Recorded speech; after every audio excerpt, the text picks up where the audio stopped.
শুরুতেই থাকছে আগরতলা অভিমুখে বিএনপির লং মার্চ। আগামীকাল আখাউড়া ঘুরে গেলেন বিএনপির নেতারা। এদিকে ছাপা হচ্ছে জুলাই বিপ্লবের বীরত্ব গ্রাফিতিযুক্ত 40 কোটি বই। আরও জানাবো, মংডুর দখল নিল আরাকান আর্মি, নাপ নদীতে সতর্কতা জারি। এদিকে ব্যাংক বাঁচাতে টাকা ছাপানোকে আত্মঘাতী বলছে IMF। আরও জানাবো, আমরা চাই স্বচ্ছতার ভিত্তিতে দেশ পরিচালিত হোক বলে মন্তব্য জামায়াত আমিরের। সর্বশেষ জানিয়ে দিব, বিএনপি কার্যালয়ে ভাঙচুরের মামলায় রংপুরে আওয়ামী লীগ নেতা গ্রেপ্তার। শুনছিলেন হাতে পাওয়া গুরুত্বপূর্ণ আপডেট সংবাদের শিরোনাম, এবারে বিস্তারিত। তবে তার আগে অনুরোধ রইল, ভিডিওটিতে একটি লাইক দিন এবং কমেন্ট করে জানিয়ে দিন ভিডিও সম্পর্কে আপনার মূল্যবান মতামত। আরও জানিয়ে দিন ভিডিওটি কোথা থেকে দেখছেন বা কোন জেলা থেকে দেখছেন। আগরতলা অভিমুখে বিএনপির লং মার্চ। আগামীকাল আখাউড়া ঘুরে গেলেন নেতারা। ঢাকা থেকে আগরতলা অভিমুখে লং মার্চ সফল করতে বিএনপির 3 অঙ্গ সংগঠনের কেন্দ্রীয় নেতৃবৃন্দ গতকাল সোমবার সন্ধ্যায় ব্রাহ্মণবাড়িয়ার আখাউড়া ঘুরে গেছেন। যুবদল, ছাত্রদল ও স্বেচ্ছাসেবক দলের নেতৃবৃন্দ আখাউড়া স্থলবন্দর ও এর আশেপাশের এলাকা ঘুরে দেখে গেছেন। তবে লং মার্চ কোথায় গিয়ে শেষ হবে, কোথায় সমাবেশ করা হবে এ বিষয়ে তারা তাৎক্ষণিকভাবে কোনো সিদ্ধান্ত নিতে পারেননি। তবে লং মার্চ সফলে কেন্দ্রীয় নির্দেশনা বাস্তবায়নে ইতিমধ্যে কাজ শুরু করে দিয়েছে 3টি অঙ্গ সংগঠনের নেতৃবৃন্দ। গতকাল সোমবার সকালে নয়াপল্টনে বিএনপির কেন্দ্রীয় কার্যালয়ে এক সংবাদ সম্মেলনে তিনি সংগঠনের পক্ষে জাতীয়তাবাদী যুবদলের সভাপতি আব্দুল মোনায়েম মুন্না এই কর্মসূচি ঘোষণা করেন। লং মার্চ থেকে প্রভুত্ব নয়, বন্ধুত্বের বার্তা দিতে চান বলে সাংবাদিকদেরকে জানিয়েছেন তিনি। মোনায়েম মুন্না বলেন, লং মার্চ সফলে আমরা এখানে এসেছি, আমরা কোথায় কি করব সেটা দেখতে এসেছি।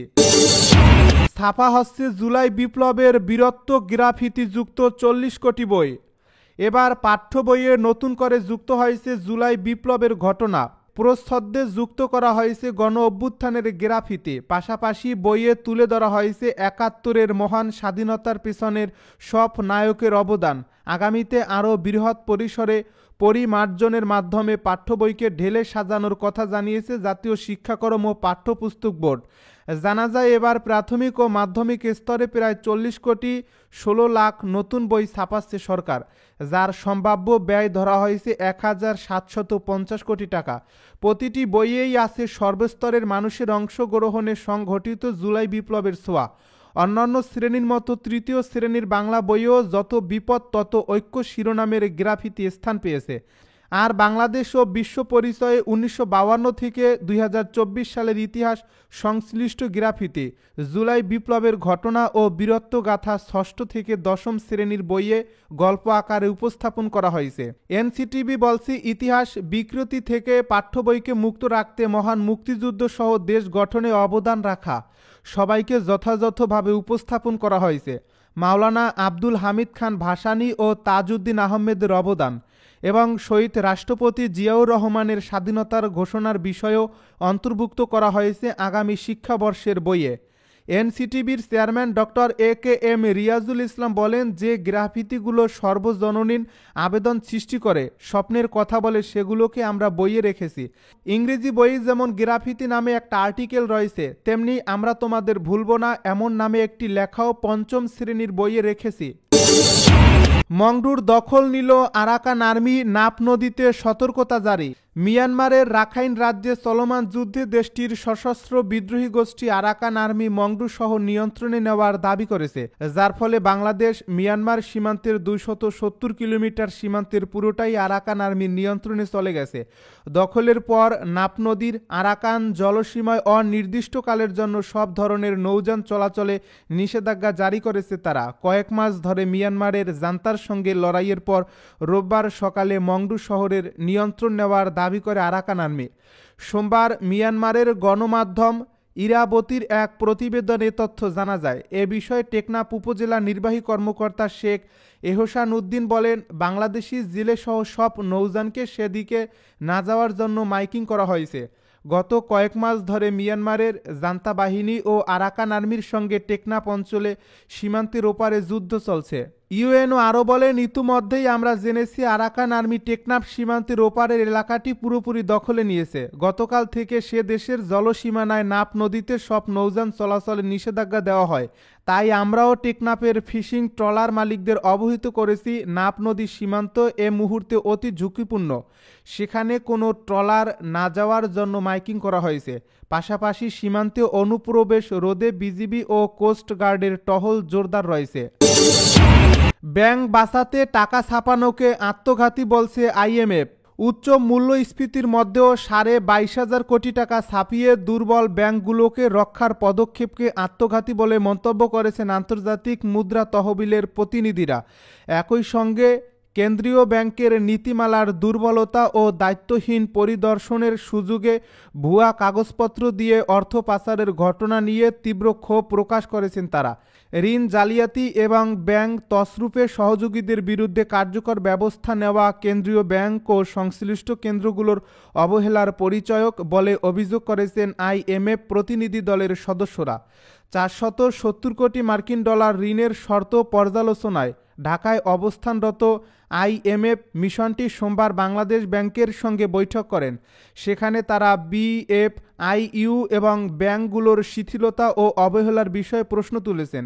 এর আগে গত মঙ্গলবারের বৈঠকেও একই বিষয়ে আলোচনা হয়। প্রতিনিধি দল পরিস্থিতি দ্রুত উন্নয়নের জন্য প্রয়োজনীয় পদক্ষেপ গ্রহণের তাগিদও দিয়েছে। এ বৈঠকে অংশ নেওয়া বাংলাদেশ ব্যাংকের এক কর্মকর্তা নাম প্রকাশ না করার শর্তে বলেন, আইএমএফের সদস্যরা দাবি করেছেন, প্রেসক্রাইবড পরিদর্শনের মাধ্যমে বানোয়াট তথ্য উপস্থাপন করে ব্যাংকে টাকা আত্মসাৎ করা হয়েছে। গত কয়েক বছরে ব্যাংক খাতে ঋণ অনাচারের কারণে ব্যাপক অর্থ হরিলুট হয়েছে। ঋণের নামে চুরি ও ডাকাতি একসঙ্গে সংগঠিত হয়েছে। বিশেষ করে কয়েকটি গ্রুপ এবং কিছু প্রভাবশালী ব্যক্তি ব্যাংক খাতের নিয়ম কানুনকে নিজেদের স্বার্থে ভেঙে ফেলেন, যার ফলে ব্যাংক খাত পঙ্গু হয়ে পড়েছে এবং সেখান থেকে দেখা দিয়েছে তারুণ্য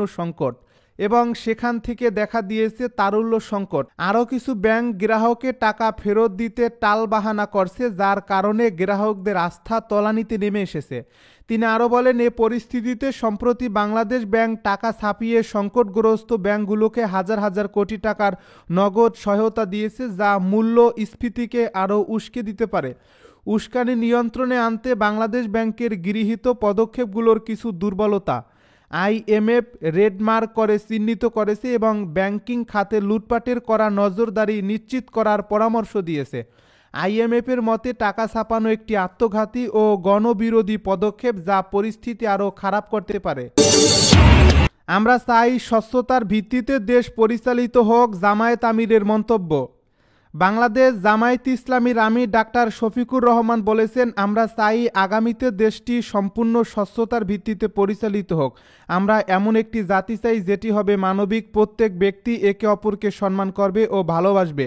আমরা কারোর চাকরি বা শিক্ষাগত যোগ্যতা দেখব না। রবিবার রাতে রাজধানীর একটি মিলনায়তনে কাফরুল দক্ষিণ থানা জামায়াত আয়োজিত সুধী সমাবেশে প্রধান অতিথির বক্তব্যে তিনি একথা বলেন।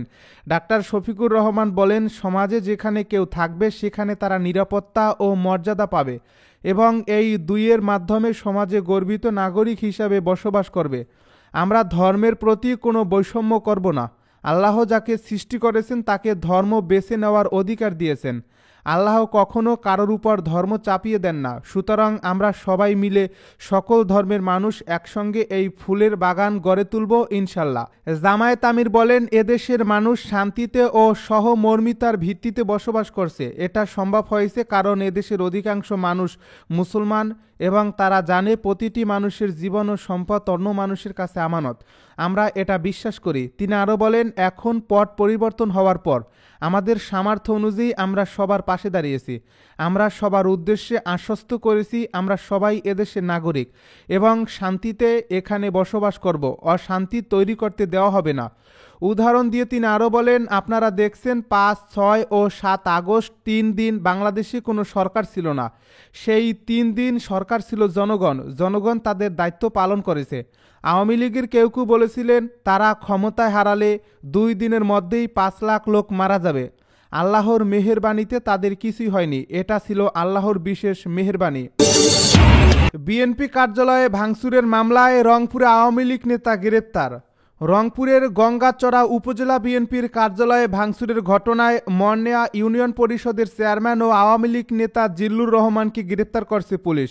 গতকাল সোমবার সন্ধ্যার দিকে গঙ্গাচড়া ইউপি কার্যালয় থেকে তাকে গ্রেপ্তার করা হয়। গ্রেপ্তার জিল্লুর রহমান মর্নেয়া ইউনিয়নের বাসিন্দা ও একই ইউনিয়ন আওয়ামী লীগের সাধারণ সম্পাদক। পুলিশ সূত্রে জানা গেছে, গত 18 নভেম্বর গঙ্গাচড়া উপজেলা বিএনপির কার্যালয়ে ভাঙচুরের অভিযোগে মামলাটি দায়ের করা হয়। এতে আসামি হিসেবে জিল্লুর রহমানের নাম উল্লেখ করা হয়েছিল। এই মামলায় বিএনপি কার্যালয়ে অনধিকার প্রবেশ, হত্যার উদ্দেশ্যে হামলা, ভাঙচুর, জীবননাশের হুমকি এবং প্রায় 2,50,000 টাকা ক্ষয়ক্ষতির অভিযোগ আনা হয়েছে।